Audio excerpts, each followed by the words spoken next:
But we begin tonight with an accommodation crisis in Queenstown.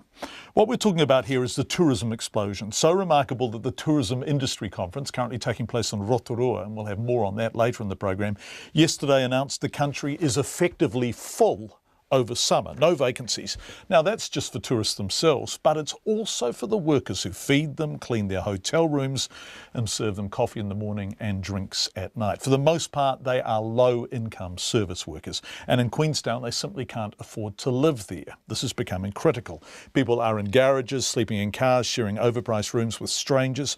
Later in the program we'll tour a flat with 11 people in it, all of them paying $175 each to share a room. That's $1,900 a week in rent for a single house. Have a listen to Michael, he's one of the flatmates. So there's 11 people living in the house, there's 4 downstairs, albeit one stays up here on the couch because there's not enough room in the bedroom for them both to live in, and then there's 7 others upstairs. It's quite cramped conditions, the kitchen really isn't big enough for all of us.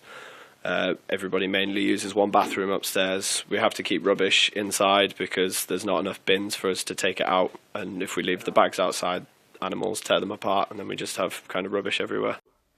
That's coming up later in the program, but we begin with a Queenstown employer who says the accommodation crisis is simply becoming desperate now.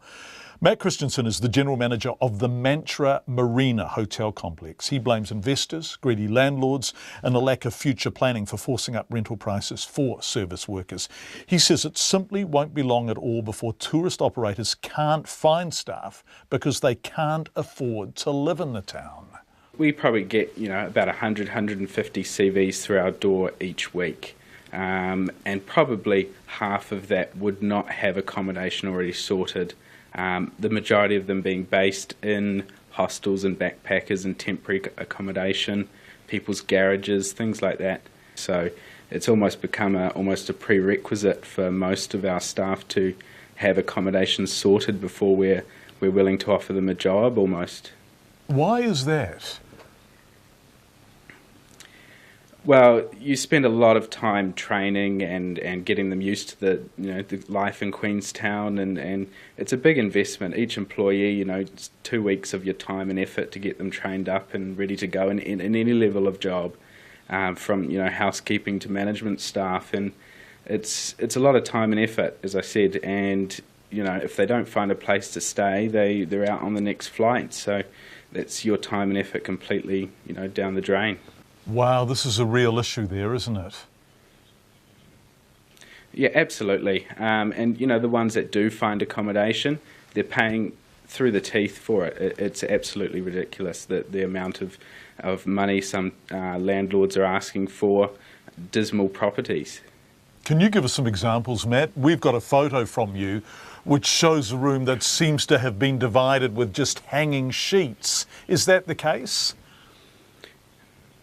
That's correct, yes, that's the case in a lot of instances that we've seen and what we've heard. There's people that are staying in, as I said, backpackers and hostels, which are shared rooms of up to 10 people, where in this case, they're paying $125, $150 for a shared room that's divided with sheets. How many people in that room?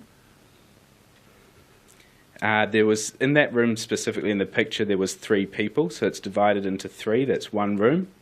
And in that house there were 13 other people. And what was the landlord charging for that kind of accommodation? For that kind of accommodation in that room with 3 people divided with sheets, they're looking at $125 per bed. So wait a sec, that's $375 for one room? One room, exactly. And these are people who are, by and large, service workers, right? So they are probably all earning south of 20 bucks an hour? Exactly, yep. There's, minimum wage, a lot of them will be on. So it is a lot of money for, a minimum wage earner to be paying that for very little, and, the living conditions aren't great. That leads on to other effects like more sick days, needing more time off work, and generally unhappily with their New Zealand experience.